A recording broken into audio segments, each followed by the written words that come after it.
Vladimir Zelensky کی بدتمیزی کی دوسری وجہ اس کی ناتجربہ کاری، حماقت اور نالائکی تھی۔ یہ اسکرین کے ذریعے اقتدار میں آ گیا۔ اس نے 2018 میں servant of the people party registered کرائی اور یہ 2019 میں براہ راست صدر تھا۔ یہ بالکل ایسے ہے جیسے آپ 10 سال کے بچے کے حوالے 300 مسافروں کا جہاز کر دیں۔ اس کا جو نتیجہ نکلتا ہے وہی نتیجہ یوکرین میں نکلا۔ اس نے تقریریں کر کے قوم کو تقسیم کر دیا، سرکاری افسروں کی لائیو بے عزتی شروع کر دی، اور ہماری رگوں میں عظیم لوگوں کا لہو ہے جیسے نعرے لگا کر قوم کے جذبات ابھار دیے، اور اس کا نتیجہ یہ نکلا اس نے روس جیسے اس بم کو لات مار دی جسے آج تک امریکہ اور یورپ نے بھی چھیڑنے کی غلطی نہیں کی تھی۔ پوٹن اس کا باپ تھا۔ اس نے 24 فروری 2022 کو اپنی فوجیں یوکرین میں داخل کر دیں اور اس کے بعد یوکرین ملبے کا ڈھیر بن گیا۔ اب تک یوکرین میں ہزاروں لوگ ہلاک، لاکھوں زخمی اور 70 لاکھ نقل مکانی کر چکے ہیں۔ 6 بڑے شہروں کی سڑکیں، پل، ایئرپورٹس، ڈیمز اور عمارتیں تباہ ہو چکی ہیں۔ آج اگر یوکرین کو دوبارہ 2022 پر واپس لانا ہو تو اس کے لیے 1000 ارب ڈالر چاہیے۔ یوکرین کیونکہ یورپ کی فوڈ باسکٹ تھا، پورے یورپ کے لیے گندم، کوکنگ آئل، فروٹس اور سبزیاں یوکرین سے آتی تھیں، لہٰذا یورپ میں خوراک کا بحران پیدا ہو گیا۔ یورپ کی 40% گیس روس سے آتی ہے۔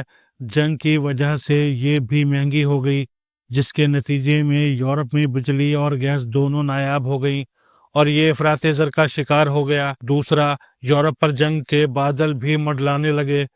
یوں یورپ زیلنسکی کی حمایت پر مجبور ہو گیا۔ امریکہ نیٹو کی وجہ سے پھنسا ہوا تھا، یہ بھی یوکرین آنے پر مجبور ہو گیا۔ امریکہ اب تک یوکرین میں $350 ارب خرچ کر چکا ہے، جبکہ زیلنسکی سینہ چوڑا کر کے کبھی یورپ اور کبھی امریکہ میں دندناتا پھر رہا ہے۔ اسے اپنے ملک اور اپنے لوگوں کی کوئی پرواہ ہے اور نہ دنیا کی۔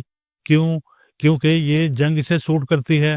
اس نے جنگ کی وجہ سے ملک میں مارشل لا لگا رکھا ہے۔ اگر جنگ ختم ہو جاتی ہے تو اسے مارشل لا ختم کرنا پڑے گا، جس کے بعد اس کے اختیارات ختم ہو جائیں گے۔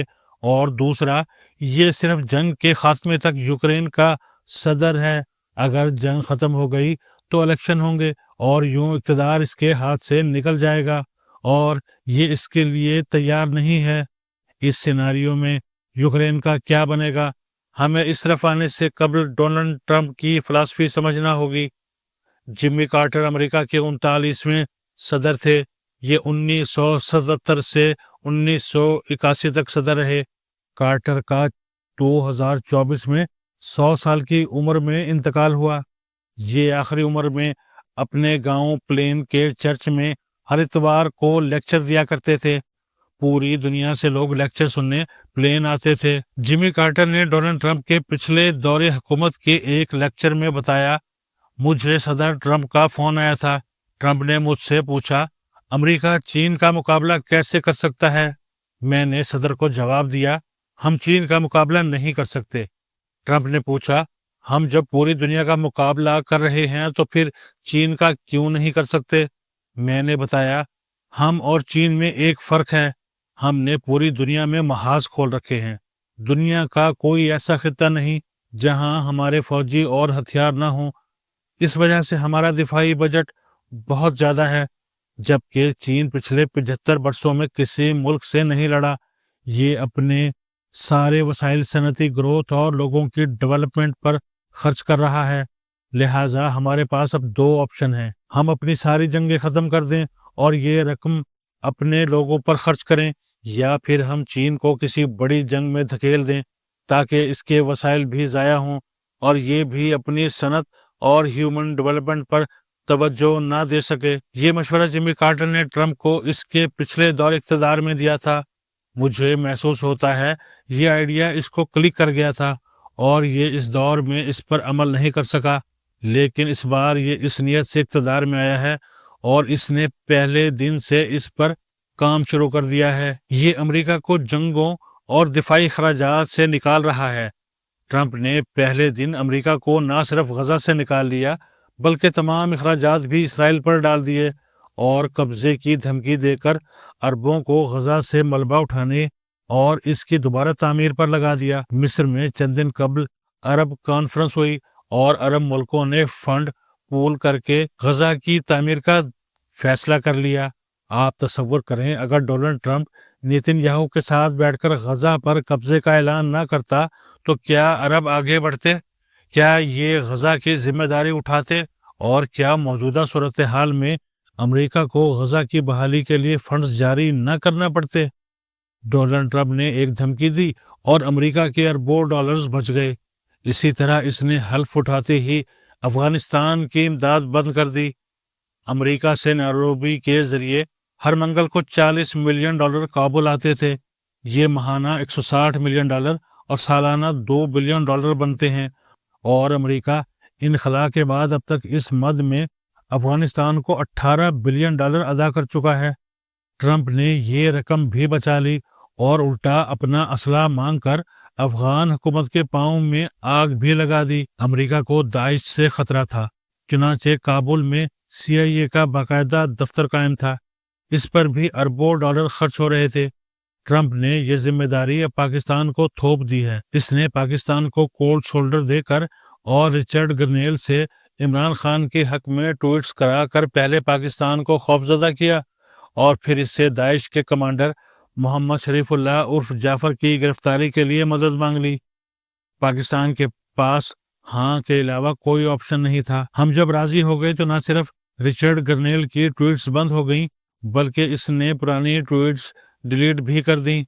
پھر عمران خان ایک ڈھکوسلا تھا اور اس کا مقصد بکرے کو اگلی قربانی کے لیے تیار کرنا تھا۔ ہم نے جو ہی ڈونلڈ ٹرمپ کو اس کی پہلی تقریر کے لیے مثالہ دے دیا، اس نے پاکستان کا شکریہ ادا کر دیا، اور ہم اب آنے والے دنوں میں TTP کے ساتھ ساتھ داعش کا ٹارگٹ بھی ہوں گے، جبکہ امریکہ افغانستان سے مکمل طور پر نکل جائے گا، جس سے کابل میں CIA کے دفتر کے اخراجات بھی بچ جائیں گے۔ ٹرمپ اسی طرح یوکرین روس جنگ سے بھی امریکہ کو نکالنا چاہتا ہے۔ اس کا خیال ہے یہ یورپ کی جنگ ہے، امریکی بلا وجہ اس میں گھسے اور $350 بلین خرچ کر دیے۔ ہمیں یہ رقم بھی وصول کرنی چاہیے اور مزید رقم بھی خرچ نہیں کرنی چاہیے۔ چنانچہ اس نے $350 بلین کے عوض یوکرین سے معدنیات مانگ لی اور ساتھ ہی سے جنگ بندی کا حکم بھی دے دیا۔ جنگ بندی ولادیمیر زیلنسکی کو سوٹ نہیں کرتی، کیونکہ اس کے بعد یہ نہ صرف اقتدار سے فارغ ہو جائے گا بلکہ پوری دنیا کا ویلن بھی بن جائے گا، اور یہ بھی عین ممکن ہے ڈونلڈ ٹرمپ اس کے خلاف کوئی بین الاقوامی تفتیش بھی سٹارٹ کرا دے۔ چنانچہ یہ جنگ جاری رکھنا چاہتا ہے، لیکن سوال یہ ہے کیا یہ امریکہ کے بغیر ایسا کر سکے گا؟ کیا یورپ اکیلا اس جنگ کا بوجھ اٹھا سکے گا؟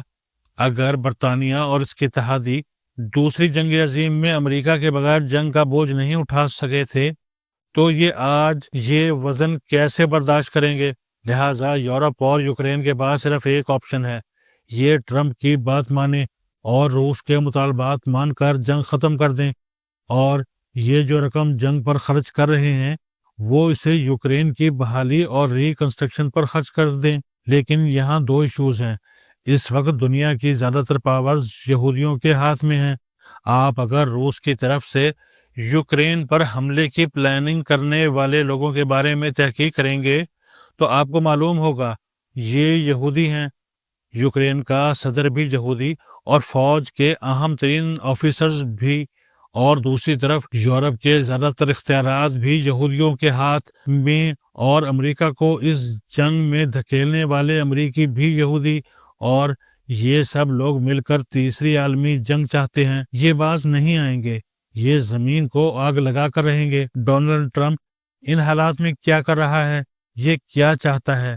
یہ جنگیں بند کر کے امریکی وسائل اور سرمایہ بچا کر چین کا مقابلہ کرنا چاہتا ہے۔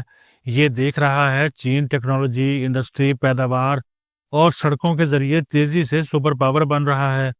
چین کی قیادت نے 2049 تک خود کو ہر صورت سپر پاور ڈکلیئر کرنا ہے، جبکہ ٹرمپ چین کو روکنا چاہتا ہے۔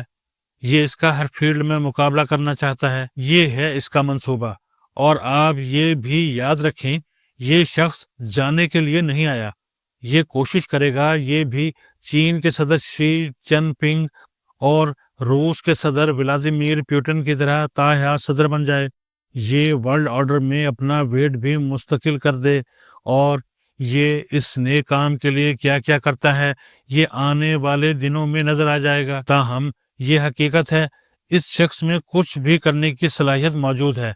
اسے اگر اپنے اہداف کے لیے امریکہ کا آئین بھی بدلنا پڑا تو یہ بدل دے گا۔ اگر آپ کو یقین نہ آئے تو آپ اس کے گرد جمع میڈیا اور سوشل میڈیا ٹائکون دیکھ لیجئے۔ ٹرمپ نے یہ لوگ اپنے گرد صرف اس لیے جمع کیے ہیں کہ یہ ان لوگوں کو استعمال کر کے امریکی عوام کو یقین دلا دے امریکہ، دنیا اور ٹرمپ امریکہ کے لیے ناگزیر ہے، اور یہ سوشل میڈیا کی طاقت سے چند ماہ میں پورے امریکہ کو یہ یقین دلا دے گا، اور اس کے بعد کیا ہوگا اللہ ہی خیر کرے۔ دنیا اگر زیلنسکی سے بچ گئی تو یہ ٹرمپ سے نہیں بچ سکے گی۔